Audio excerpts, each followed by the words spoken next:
10 मानसा ने मार के मैं डॉन नहीं बना, मैंने जितने भी मारे वो सारे डॉन थे। इस वक्त हम लोग मौजूद हैं महाभारत की धरती कुरुक्षेत्र पर, और कुरुक्षेत्र के अंदर हम लोग मौजूद हैं दुनिया के सबसे बड़े बकैत, दुनिया के सबसे बड़े फेंकू और दुनिया के सबसे महान, जिनके नाम के आगे जिनका नाम ही एक मुहावरा बन गया। जी हाँ, हम लोग मौजूद हैं शेख चिल्ली के मकबरे पे। अब ये शेख चिल्ली का जो मकबरा है, इसका शेख चिल्ली से ये संबंध तो है कि इनकी यहाँ पर कब्र है, और ये आज तक जो है अपना अस्तित्व बनाए हुए है। दिल्ली से 150-200 किलोमीटर की दूरी पर अगर आपको आएंगे तो आपको ये शेख चिल्ली का मकबरा मिल जाएगा। अब शेख चिल्ली ने अपनी ज़िंदगी में ऐसा क्या किया था कि जिसकी वजह से उनका नाम ही जो है शेख चिल्ली बकचोदों के लिए मशहूर हो गया। खैर बहरहाल, लेकिन आज इसका क्या रिलेवेंस है, हम लोग यहाँ शेख चिल्ली के मकबरे पे क्यों आए हैं, आज इसका रिलेवेंस हमको देते हैं दुनिया के सबसे बड़े बकचोद ट्रम्प साहब। तेरे पे 200% टैरिफ लगा दूँगा, तेरे 500% टैरिफ लगा दूँगा, तेरे 150% तू उससे पेट्रोल नहीं ले सकता। मैंने पाकिस्तान के साथ इंडिया का सीज़ फायर करवाया, मुझे नोबेल प्राइज़ दे दो। मैं ईरान को आज रात को ऐसा ठोकेगा कि ईरान कहेगा न्यू तो ख़त्म हो गया। ईरान मेरे से जो है बात कर रहा है, कह रहा है मुझे माफ़ कर दो, और मैं जो है इस दुनिया भर की करोड़ों बकचोदियों के महानायक ट्रम्प और क्या कहते हैं शेख चिल्ली साहब की इस मकबरे से आगे की यात्रा हम लोग जारी रखेंगे। धन्यवाद। ये खूबसूरत मकबरा और इससे जुड़ा मदरसा सूफ़ी संत अब्दुल रहीम उर्फ अब्दुल करीम यानी कि शेख चिल्ली के नाम से जाना जाता है। आपको शेख चिल्ली का असली नाम पता चल गया, इसे याद रखिए। ऐसा माना जाता है कि मुग़ल शहज़ादे दारा शिकोह के धार्मिक गुरु थे। शेख चिल्ली का नाम शेख चिल्ली क्यों पड़ा, इसके बारे में कोई बहुत ज़्यादा डिटेल अभी मौजूद नहीं है, लेकिन शेख चिल्ली जो है क्यों शेख चिल्ली कहलाए, इससे जुड़ी हुई बहुत सारी इससे कहानियाँ मौजूद हैं, उपलब्ध हैं। शेख चिल्ली को आप ख्वाबों का मुसाफिर भी कह सकते हैं। बहुत पुरानी बात है, छोटा सा गांव था जहाँ पर ये अजीब से इंसान रहते थे। नाम हुआ इनका शेख चिल्ली। लोग उन्हें देखकर मुस्कुराते थे क्योंकि उनकी बातें अक्सर अजीब होती थी। कभी वो आसमान में महल बनाते तो कभी ज़मीन पर चलते चलते ख्वाबों की दुनिया में खो जाते। लेकिन सच ये है कि शेख चिल्ली बेवकूफ़ नहीं थे, वो बस ख्वाब देखने में माहिर थे। एक दिन उनकी अम्मी ने उन्हें बुलाया और कहा, चिल्ली बेटा, ये अंडों की टोकरी बाज़ार ले आओ और बेच आओ। शेख चिल्ली ने टोकरी सिर पर रखी और बाज़ार की ओर चल पड़े। रास्ता लंबा था और रास्ते के साथ साथ उनके ख्वाब भी लंबे होते जा रहे थे। वो सोचने लगे, अगर ये सारे अंडे बिक गए तो मुझे मिलेंगे कुछ पैसे, और उन पैसों से मैं एक मुर्गी ख़रीदूँगा। वो मुर्गी रोज़ अंडे देगी, फिर अंडों से फिर और मुर्गियाँ निकलेंगी। धीरे धीरे मेरे पास होगा पूरा मुर्गियों का फार्म। फिर मैं मुर्गियाँ बेचूँगा और ख़रीदूँगा बकरियाँ। बकरियों से होगी और बकरियाँ, फिर आएगा गायों का झुंड। दूध बिकेगा, घी बिकेगा, और देखते ही देखते मैं बन जाऊँगा गांव का सबसे अमीर आदमी। फिर मैं बनवाऊँगा एक बहुत बड़ा घर, इतना बड़ा घर कि लोग दूर से देखकर कहेंगे, वाह ये घर किसका है? और जवाब मिलेगा, ये घर है शेख चिल्ली का। फिर मेरी शादी होगी और कुछ सालों बाद मेरा एक बेटा होगा, लेकिन वो बेटा बड़ा शरारती होगा। एक दिन वो मेरी दूध की हांडी गिरा देगा और मैं गुस्से में उसे डांटूंगा, अरे नालायक, कितनी बार कहा है शरारत मत किया कर। और गुस्से में मैं सिर ऐसे झटका दूंगा। और जैसे ही शेख चिल्ली ने अपने ख्यालों से सिर झटका, असलियत में उनका सिर हिल गया और उसी पल धड़ाम सिर पर रखी अंडों की टोकरी ज़मीन पर गिर पड़ी। सारे अंडे टूट गए। न मुर्गियाँ बची, न बकरियाँ बची, न गायें, न बड़ा घर, और ना ही वो शरारती बेटा। बस सड़क पर खड़ा था एक ख्वाब देखने वाला इंसान और उसके चारों तरफ टूटे हुए अंडे। लोग हंसने लगे, देखो शेख चिल्ली फिर ख्वाबों में खो गया था। लेकिन उस दिन शेख चिल्ली को एक बात बड़ी समझ में आई, ख्वाब देखना गलत नहीं होता, लेकिन ख्वाबों की दुनिया में इतना खो जाना कि हकीकत का बोझ गिर जाए, यही असली गलती होती है। और शायद इसी वजह से आज भी जब कोई इंसान बिना मेहनत किए सिर्फ ख्वाबों के महल बनाता है तो लोग मुस्कुरा कर कहते हैं, अरे भाई शेख चिल्ली मत बनो। देखो भाई देखो मेरे भाई हो, आपको नाम सुनकर तो हंसी आई गई होगी। आज हम लोग शेख चिल्ली के मकबरे पे हैं। अब शेख चिल्ली जो है मशहूर क्यों था वो तो आपको भी पता ही है। आज भी अगर कोई आदमी बड़ी बड़ी बकैती मारने लगे तो लोग कहते हैं कि भैया शेख चिल्ली वाली बातें कर रहा है, उसके बारे में आपको डिटेल पहले भी बता दी।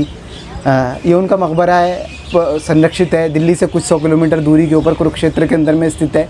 बहुत कम, ज़्यादा लोग अभी क्राउड नहीं आते, लेकिन बड़ा खूबसूरत मेंटेन किया हुआ ये है मकबरा। मैं आपको बताता हूँ मैं किस परिप्रेक्ष्य के अंदर ये शेख चिल्ली का मकबरा ढूंढा, और मैं अपने वर्किंग कैपिटल से तो 1400-1500 किलोमीटर दूर, यानी कि मुंबई से कई 100 किलोमीटर दूर, और दिल्ली से तो मैं 200-250 किलोमीटर दूर, 200 किलोमीटर के लगभग मैं यहाँ पर चलकर आया। मैं शेख चिल्ली, मुझे याद आया ये जो ट्रम्प महोदय हैं ना, ये जो बकैती मार रहे हैं आजकल, काफ़ी टाइम से बकैती मार रहे हैं, 1 साल से बकैती मार रहे हैं। ये जो 1 साल से बकैती मार रहे हैं ना, और ये सोच रहे हैं कि इनकी बात को दुनिया सही मान रही है। मैं बता रहा हूँ शेख चिल्ली साहब की तो फिर भी इज्जत रह गई। आने वाला इतिहास जो है ट्रम्प साहब को बिल्कुल भी माफ़ करने वाला नहीं है। ये शेख चिल्ली के भी बाप मशहूर हो जाएंगे आने वाले टाइम में, जिस तरीके की इन्होंने बकैती की एक सीरीज़ चेन शुरू कर रखी है। 200% टैरिफ, 500% टैरिफ, वेनेजुएला का राष्ट्रपति मेरा गुलाम, ये वो कह रहा है ईरान ने सरेंडर कर दिया, मैं उस पर बमबारी कर दूंगा, मैं उसके दांत तोड़ दूंगा, मैं उसका खोपड़ा फोड़ दूंगा। मैं पता नहीं आने किसी ज़माने के अंदर में शेख चिल्ली ने भी इतनी बकैती की थी कि नहीं की थी। मुझे शेख चिल्ली के बारे में ज़्यादा हिस्ट्री नहीं मालूम, लेकिन मुझे ये मालूम है कि ट्रम्प साहब आज के ज़माने के शेख चिल्ली अपने आप को साबित करने पे पूरे तरीके से तुले हुए हैं। अब मैं आपको बताता हूँ, देखिए आपके और मेरे काम की बात, हम लोगों को शेख चिल्ली नहीं बनना ज़िंदगी के अंदर। भले हमारा मकबरा इतना खूबसूरत शानदार बन के आ जाए, लेकिन ये जो उपनाम शेख चिल्ली जो है, ये हालांकि पीर थे और हो सकता है इन्होंने अपनी ज़िंदगी में कुछ अच्छे काम भी किए होंगे, लेकिन फिर भी जो इनका परसेप्शन बना है वो इस तरीके का परसेप्शन बना है कि ये बकैत थे। मतलब वो काम क्या किया नहीं किया ये पता नहीं, लेकिन बकैती अपनी ज़िंदगी के अंदर इन्होंने खूब मारी है। और मेरा मानना ये है कि हम लोगों को बकैती से बचना चाहिए और काम के ऊपर में फ़ोकस करना चाहिए। दिन के अंदर चाहे 1 काम करें चाहे 2 काम करें, हमको एक टारगेट सेट करना चाहिए अपनी ज़िंदगी के अंदर, और वो टारगेट एकदम फोकस होना चाहिए। करना लेक की वीडियो से मैंने आपको दिखाया था ना, आपका टारगेट कितना फोकस है और आप उसकी तरफ निरंतर कैसे बढ़ रहे हो। देखो दुनिया के अंदर अब आप आए हो, आप दुनिया से चले जाओगे। यहाँ पर जो मेन लड़ाई है ना, वो दुनिया से आने और जाने की नहीं है। आप कुछ भी मत करो ज़िंदगी के अंदर में, आप दुनिया से चले ही जाओगे। जैसे दुनिया में आपने कुछ नहीं करा आने के लिए, लेकिन आप दुनिया में आ ही गए ना, ऐसे ही आप दुनिया से कुछ भी नहीं करोगे तो भी आप चले जाओगे। लेकिन अगर हम लोग दुनिया में आए हैं तो अपने नाम का कोई एक एसेट जोड़ के मरेंगे, ठीक है। इस चीज़ के अंदर में अगर आप ध्यान से देखोगे ना, तो शेख चिल्ली भी कामयाब है और ट्रम्प साहब भी कामयाब हैं।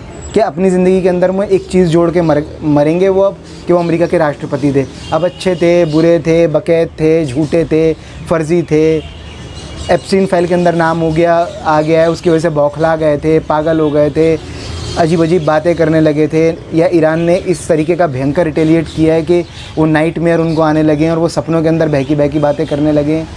ऐसे ही शेख चिल्ली की ज़िंदगी के अंदर में कुछ भी था, क्या बकैती ऐसी कर दी थी जिसकी वजह से जो है वो उपनाम की तरह आगे उनकी यात्रा चलती रही। मैंने आपको शेख चिल्ली की नीचे खबरें भी दिखाई, ऊपर जो ये प्रतिबिंब की खबरें ये भी आपने देख ली। बड़ा खूबसूरत साफ़ सुथरा शहर है कुरुक्षेत्र। आपको कभी मौका लगे तो यहाँ पर घूमने आइए और शेख चिल्ली की खबर को घूमिए। लेकिन ज़िंदगी का टारगेट और फोकस एक चीज़ रखिए कि हम लोग दुनिया के अंदर में आए हैं, अपने नाम का एक एसेट यहाँ पर जोड़ के मरेंगे। ये हमारा निरंतर जो एक टोटलिटी में हमारी यात्रा है ना।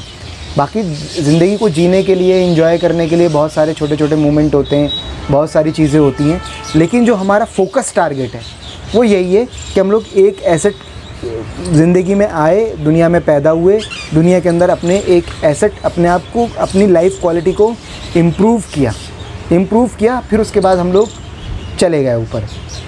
अगर मैं आपसे बोलता हूँ, अगर मैं मान लो खुद ये काम नहीं कर पाता अपनी ज़िंदगी के अंदर में और अपने पास में कोई एसेट क्वालिटी इंप्रूव नहीं कर पाता तो मेरा भी शेख चिल्ली की तरह मज़र कि यूट्यूब पे एक से शेख चिल्ली आते थे, बोलते थे। और लेकिन मेरा मुद्दा बिल्कुल साफ़ रहता है। मैं आप लोगों को मोटिवेट करना चाहता हूँ।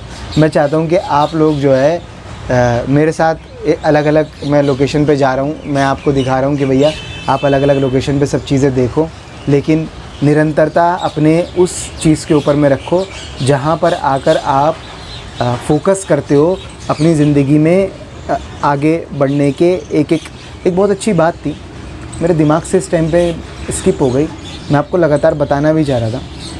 बड़ी ज़बरदस्त बात थी, अब मैं भूल गया। कभी मुझे याद आएगी तो मैं अगले किसी वीडियो के अंदर मैं बोलूँगा।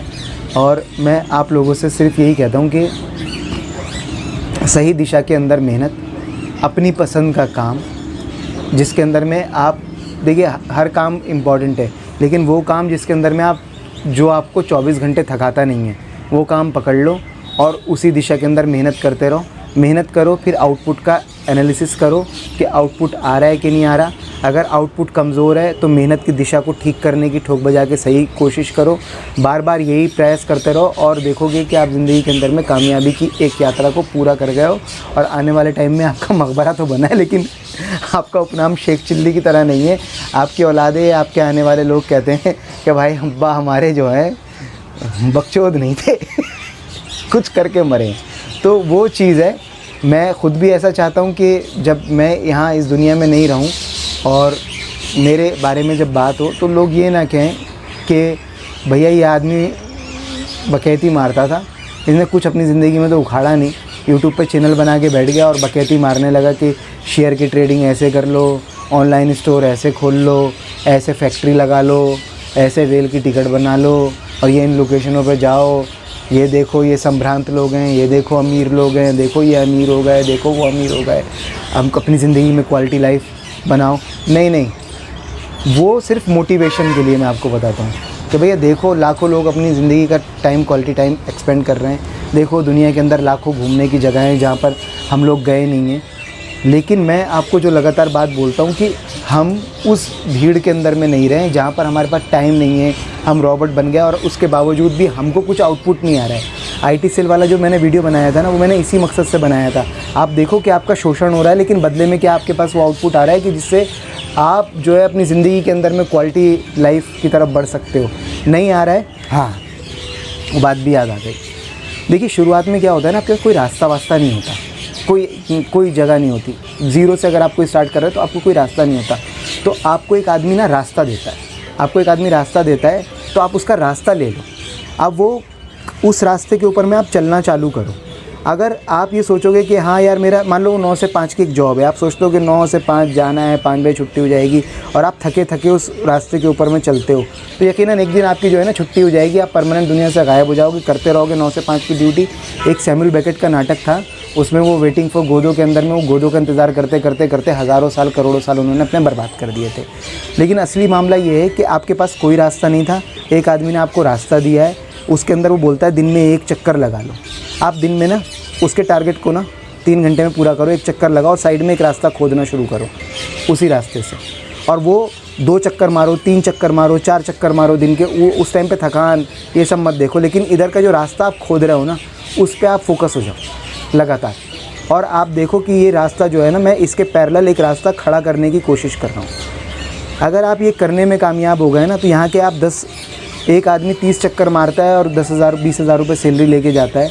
आप 60 चक्कर मारो, 10,000 रुपये सैलरी लेकर जाओ, लेकिन आप पैरेलल एक रास्ता बनाने की कोशिश करते रहो। लेकिन इसका मतलब ये नहीं कि आप मालिक को धोखा दो या फिर उस जगह को जो है आप चीट करने की कोशिश करो। वहाँ पर आप डबल परिश्रम करो उस टाइम तक के लिए, जब तक के लिए आपका एक नया रास्ता खुल नहीं जाता। रास्ते किसी के पास नहीं होते, सब ने अपनी ज़िंदगी के अंदर में एक बार कड़ा परिश्रम किया है और अपने लिए एक रास्ता बना लिया है।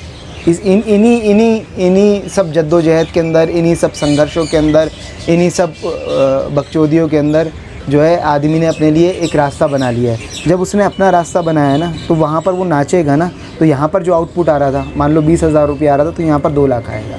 क्योंकि आप ये देख रहे हो कि मालिक लोग प्रॉफिट शेयर नहीं कर रहे हैं। मैंने आपको IT सेल वाले वीडियो के अंदर में भी बताया था कि भैया अगर उसको 50 लाख रुपए का उसके पास कॉन्ट्रैक्ट आ रहा है ना, तो आपको 50 लाख रुपया नहीं दे रहा, वो आपको 1 लाख रुपया पकड़ा रहा है हाथ के अंदर और बकैती आप कर रहे हो अपने अकाउंट से। वो कुछ नहीं कर रहा, 49 लाख रुपये लेकिन जेब में लेके वही बैठ रहा है। तो ये सीधा सिंपल है कि मालिक लोग प्रॉफिट शेयर नहीं करते। ये एक सिस्टम है, एक नियम है, मालिक लोग प्रॉफिट शेयर नहीं करेंगे।